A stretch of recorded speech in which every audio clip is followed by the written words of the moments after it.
आप देख रहे हैं अपना बिहार और आपके साथ मैं हूं विवेक। वादा था कि किसानों के अच्छे दिन आएंगे, 2022 तक किसानों की आय दोगुनी हो जाएगी, लेकिन किसानों की हालत कितनी बदल पाई और उनके उत्पादों को क्या मूल्य मिल पा रहा है, ये बेगूसराय की तस्वीरों से आप अंदाजा लगा पाएंगे, जहां किसानों ने सैकड़ों क्विंटल आलू सड़क पर फेंक दिया और किसानों की मेहनत को गाड़ियां रौंद रही थीं। बछवाड़ा प्रखंड के ये किसान हैं, आलू का भाव नहीं मिलने से परेशान थे। आलू का भाव इतना गिर गया कि किसानों की लागत तक ऊपर नहीं हो पा रही और ऐसे में या तो किसान खेत में ही अपने आलू को सड़ने दें या फिर खेत से आलू निकालकर सड़कों पर फेंकने के लिए मजबूर हो गए। सड़क पर आलू फेंककर प्रदर्शन के दौरान किसानों ने केंद्र और राज्य सरकार के खिलाफ जमकर नारेबाजी की है। आलू के लिए एमएसपी तय करने, मंडी व्यवस्था लागू करने की मांग की और साथ ही किसान अब फसल क्षति के मुआवजे की मांग कर रहे हैं।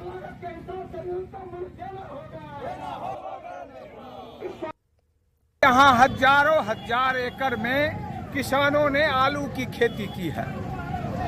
आलू उत्पादक किसान जब खेत में उसका आलू कोराने लगा तो उसकी कीमत हो गई 400 रुपये क्विंटल और 400 रुपये क्विंटल भी लेने वाला कोई नहीं है। हमारी मांग है कि भारत सरकार जो इस तरह का रवैया या आलू को एमएसपी के दायरे में नहीं रखा है, इसका नतीजा है कि औने पौने दाम पर आलू को कोई खरीदने के दिया उसको एमएसपी के दायरे में लावे और एमएसपी पर गारंटी करे खरीदना। इसके बाद जो भाड़ा बढ़ा दिया अभी 50 रुपया स्टोरेज में, वो भाड़ा वापस ले और स्टोरेज में किसानों का आलू रखे। फसल सहायता राशि कम से कम 16,000 रुपया प्रति एकड़ के हिसाब से दे ताकि थोड़ी सी राहत किसानों को मिल सकती है, ये हमारी मांग है। इधर बेतिया में होली पर मारपीट का मामला सामने आया। दो पक्षों के 16 लोग अब तक पकड़े जा चुके हैं, गिरफ्तार किए जा चुके हैं और मारपीट हुई थी जिसमें 10 से ज्यादा घायल हुए थे। एक शख्स की संदिग्ध मौत भी बताई जा रही है।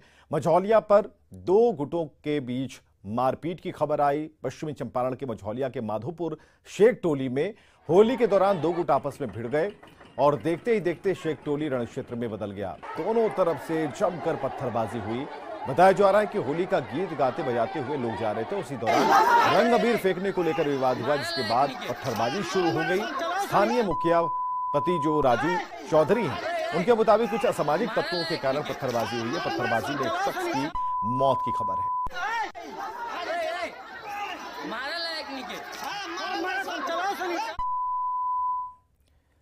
सीतामढ़ी में होली की रात बदमाशों ने एक घर में घुसकर 3 लोगों को चाकू मार दिया। घायल तीनों लोगों को सदर अस्पताल में भर्ती कराना पड़ा। घटना मेहसौल ओपी क्षेत्र की है, जहां 4 से 5 की संख्या में अपराधी चाकू लेकर अरुण कुमार के घर में घुस गए। जैसे ही घर के लोगों को किसी के आने का एहसास हुआ, देखने की कोशिश की और इसी दौरान अपराधियों ने चाकू मार दिया और बीच बचाव करने आए उनकी पत्नी और बेटे को भी चाकू मार दिया। घटना की वजह का अभी तक पता नहीं चल पाया है। परिवार के सदस्यों के मुताबिक उनका किसी से कोई विवाद नहीं है और ना ही पहले से कोई धमकी दी गई थी। पुलिस ने इस मामले में 2 आरोपियों को गिरफ्तार किया है। हम लोग सो रहे थे रूम में, पापा जी लोग जगह, उनको लगा कि कोई रूम में आया है तो लोग जाके उससे भिड़े, उनको भी चाकू मार दिया। उसके बाद फिर हम लोग निकले, इधर से मेरे हस्बैंड निकले, फिर हम लोग आए। तब तक तो एक बचा हुआ था जिसको मेरे हस्बैंड और हम मिलकर पकड़ के रूम में बांधे और बाकी और जो थे सब भाग गए थे।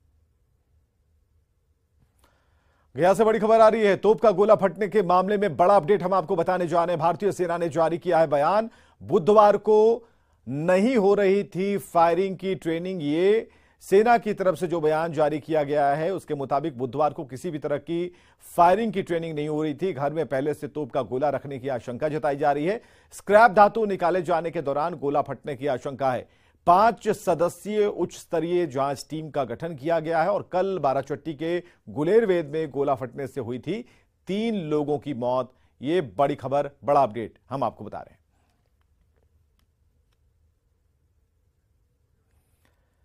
होली के हुड़दंग में पूर्णिया में अलग अलग हादसों में 4 लोगों की मौत हुई है, जबकि कई लोग गंभीर रूप से घायल हैं। सभी घायलों को इलाज के लिए पूर्णिया मेडिकल कॉलेज अस्पताल में भर्ती कराना पड़ा है। घटना के बाबत परिजनों और पुलिसकर्मियों ने बताया कि होली में नशा का सेवन कर गाड़ी चलाने के कारण ये सभी घटनाएं हुई। बताया जा रहा है कि कृत्यानंद नगर के चूनापुर में कार की टक्कर से गोपाल साव और भोला राय की मौत हुई। सदर थाने के कृषि कॉलेज के पास बाइक और ट्रक की टक्कर में ओम कुमार की जान चली गई।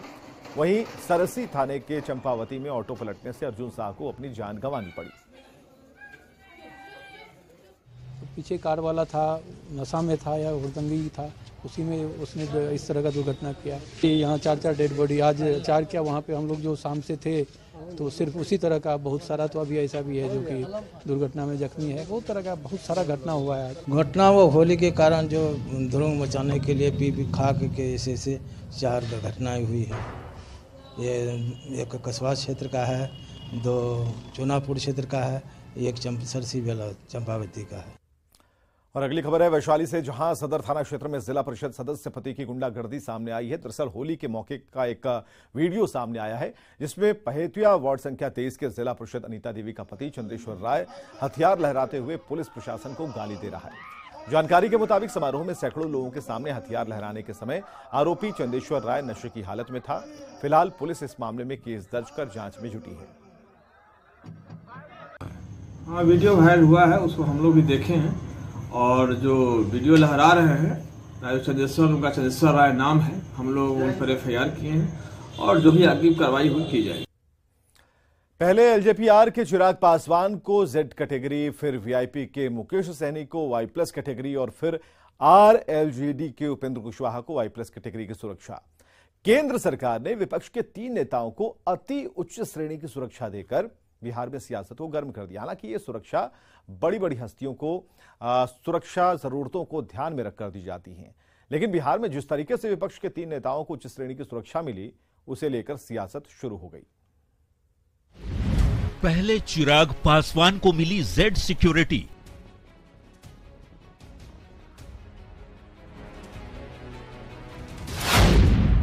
फिर मुकेश सहनी को दी गई Y+ सुरक्षा।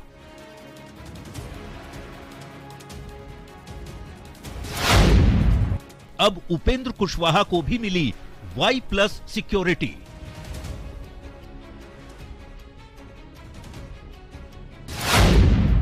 IB इनपुट के बाद MHA ने बढ़ाई सुरक्षा।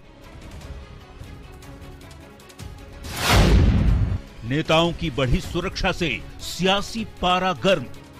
जो भी कांग्रेस के खिलाफ है, जो भी महागठबंधन के खिलाफ है, उसे Y श्रेणी की सुरक्षा देंगे। ये लोग Y श्रेणी या Z श्रेणी मुहैया कराने का मतलब क्या लॉजिक है, हमको नहीं समझ में आता है।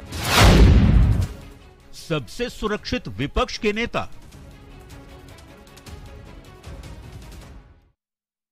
तो राष्ट्रीय लोक जनता दल के प्रमुख उपेंद्र कुशवाहा को केंद्र सरकार ने Y+ श्रेणी की सुरक्षा दी है। केंद्रीय गृह मंत्रालय और केंद्रीय खुफिया विभाग की अनुशंसा के बाद उन्हें सुरक्षा दी गई। कुशवाहा की सुरक्षा में CRPF के जवानों को तैनात किया गया है। कुशवाहा ने इसके लिए केंद्र सरकार को धन्यवाद दिया। न्यूज 18 से बातचीत में कुशवाहा ने कहा कि बिहार में लॉ एंड ऑर्डर की स्थिति ठीक नहीं है और वो लगातार यात्रा पर हैं और इस वजह से उन्होंने केंद्र सरकार से सुरक्षा मांगी थी। आपको ये बताएं कि उपेंद्र कुशवाहा को पहले से ही बिहार सरकार से Y श्रेणी की सुरक्षा मिली हुई थी। Y+ की सुरक्षा व्यवस्था के तहत VIP या फिर अन्य शख्स को करीब 11 कमांडो और उनकी सुरक्षा व्यवस्था में तैनात किया जाता है, जो विशेष हथियारों से लैस होते हैं। हालांकि उन 11 कमांडोज में से करीब 5 जवान स्टैटिक पुलिसकर्मी सुरक्षा के लिए VIP के आवास समेत आसपास रहते हैं, जो कि 3 शिफ्ट में कार्य करते हैं।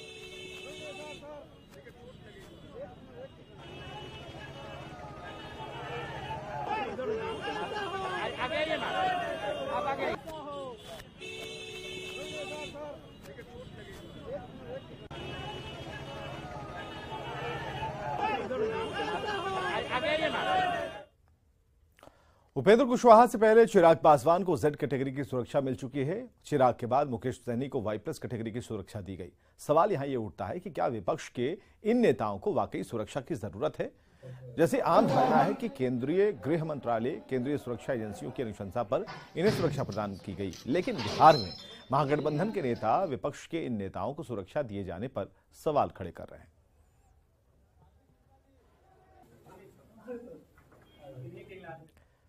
उपेंद्र कुशवाहा को Y+ सुरक्षा केंद्रीय गृह मंत्रालय और केंद्रीय खुफिया विभाग की अनुशंसा के बाद दी गई। Y+ की सुरक्षा व्यवस्था में CRPF के जवानों को तैनात किया गया है और Y+ की सुरक्षा व्यवस्था के तहत VIP या फिर अन्य शख्स को करीब 11 कमांडो उनकी सुरक्षा में तैनात होते हैं, जो विशेष हथियारों से लैस होते हैं। जानकारी दे रहे हैं शंकर राणा।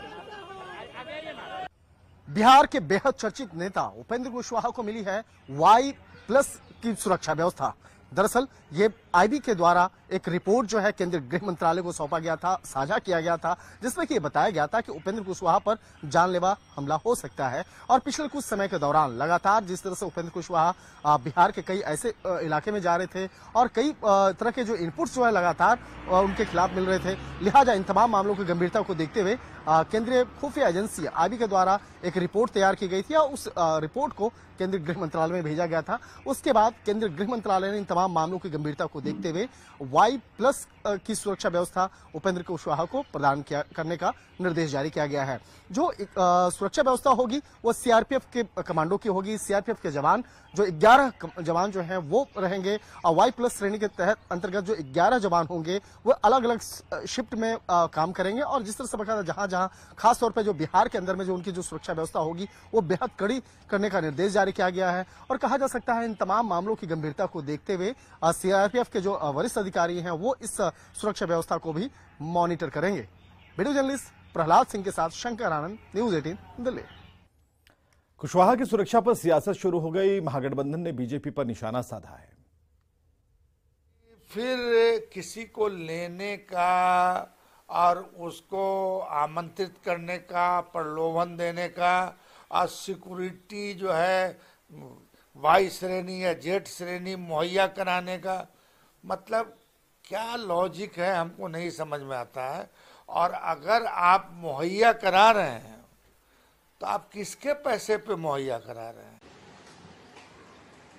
उपेंद्र कुशवाहा जी को Y श्रेणी की सुरक्षा केंद्र सरकार द्वारा दिए जाने के बाद अब यह स्पष्ट हो गया है कि उपेंद्र कुशवाहा भाजपा के इशारे में जदयू में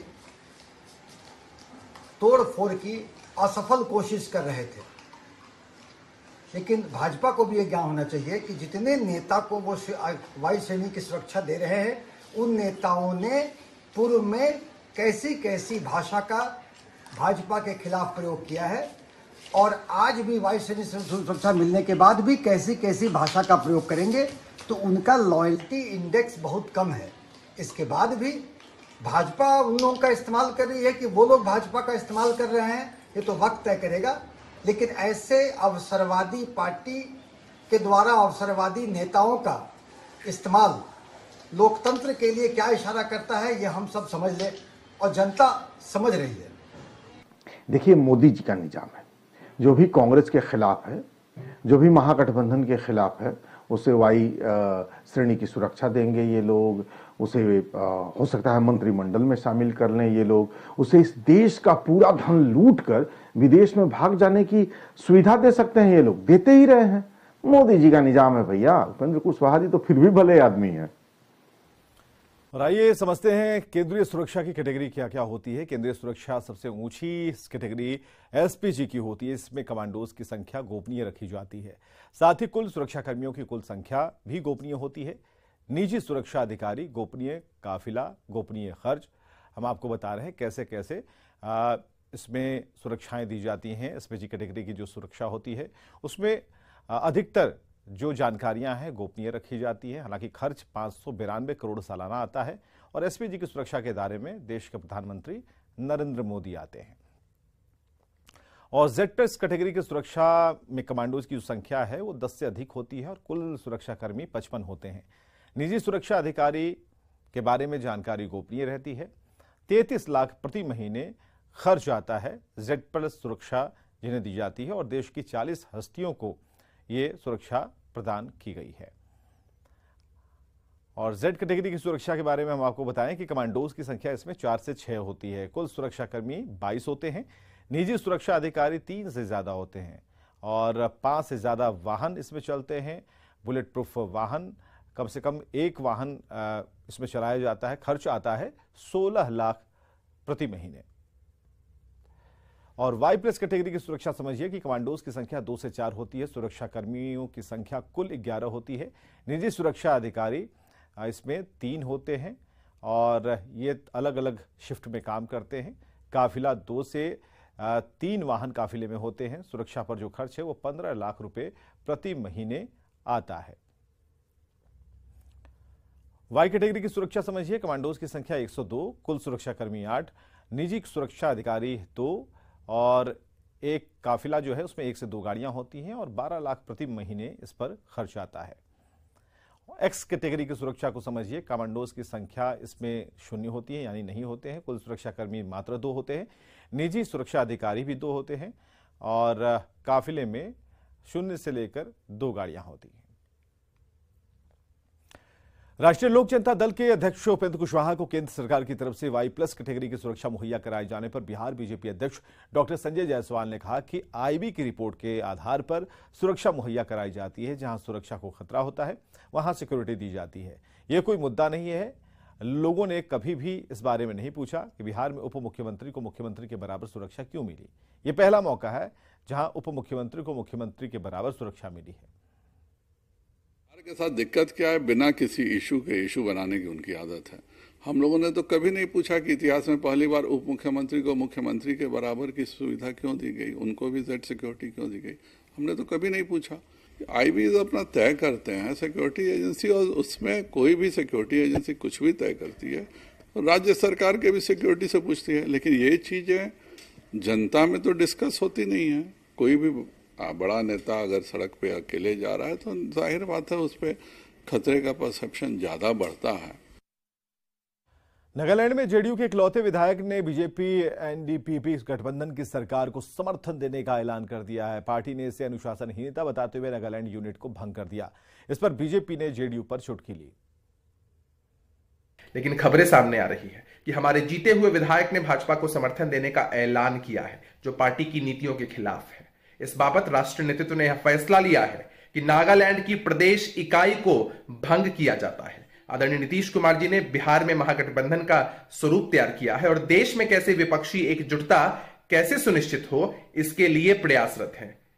ऐसी स्थिति में ऐसी चीजों का कोई स्थान नहीं। जो दल बदल किया है, जो अपने पार्टी का त्याग किया है, वो नीतीश कुमार का ही अनुसरण किए हैं।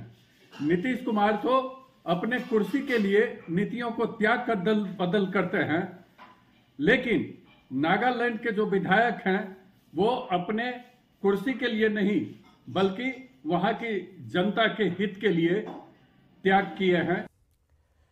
होली खत्म होने के बाद बिहार से दूसरे प्रदेशों में जाने वाले लोगों का सिलसिला शुरू हो गया। इसमें ज्यादातर ऐसे लोग हैं जो होली मनाने घर पहुंचे थे। होली के ठीक अगले दिन पटना एयरपोर्ट पर उमड़ी भीड़ इस बात की गवाह बनती दिख रही है। पटना एयरपोर्ट का क्या हाल है, इसका जायजा लिया संजय कुमार ने। होली के ठीक दूसरे दिन की तस्वीर हम आपको पटना एयरपोर्ट की दिखा रहे हैं, जहां पर चहल पहल जो है वो बढ़ गई है। भीड़ जो है वो देखने को मिल रही है। काफी संख्या में लोग अपने परिवार के साथ अब दूसरे प्रदेशों में लौटने लगे हैं, जहां पर वो कामकाज करते हैं, जीविकोपार्जन के पर्पज से वो गए हुए हैं। और ठीक यही तस्वीर होली के पहले थी, जब बिहार आने वालों की संख्या काफी ज्यादा थी, लेकिन आज से अब ये सिलसिला शुरू हो गया है बिहार से जाने वालों का। और यही कारण है कि जो अगर एयर टिकट है उसकी अगर प्राइस की बात कर लें तो अब बिहार से बाहर दूसरे भी प्रदेश हैं, चाहे वो पंजाब हो, कर्नाटक हो, बेंगलोर हो, फिर दिल्ली हो, मुंबई हो और चंडीगढ़ हो, अब वहाँ जो टिकट है, एयर टिकट जो है उसका कॉस्ट बहुत ज्यादा हो गया है। बिल्कुल वही तस्वीर अब सामने आई है जैसी तस्वीर होली के पहले की थी बिहार आने वालों की। तो ये दूसरे दिन की तस्वीर हम आपको दिखा रहे हैं। अब लोग जो है अब भारी मन से ही, चूंकि होली एक ऐसा महापर्व है जहां पूरे परिवार के लोग इकट्ठे होते हैं और एक कह सकते खुशनुमा माहौल परिवार में बन जाता है। लेकिन इन सब चीजों को छोड़कर रोजी रोटी का सवाल होता है। अब लोग अपने काम पर लौटने लगे हैं और पूरी फैमिली और कोई तो ऐसे लोग हैं जो अकेले ही जो बाहर काम करते हैं वो जाने लगे हैं। होली की खुमारी अभी टूटी नहीं है, चेहरे पर अभी भी अबीर और गुलाल जो है वो देखने को मिल रहा है। लेकिन इन सब के बीच अपने उस जगह कार्यस्थल पर अब लोग लौटने लगे हैं, उनका सिलसिला शुरू हो गया है जाने का। और यह तस्वीर जो है अगले कुछ दिनों तक यूं ही दिखेगी। पटना एयरपोर्ट की भीड़ भाड़ वाली तस्वीर रहेगी, क्योंकि हजारों की संख्या में कई हजार लोग बिहार लौटते हैं होली महापर्व में और अब ऐसे लोग अपने कार्यस्थल को जाते हुए। कैमरा पर्सन सुबोध के साथ संजय कुमार, न्यूज 18 पटना। ये देखते हैं इस वक्त की हेडलाइंस प्रेजेंटेड बाय भारत की शान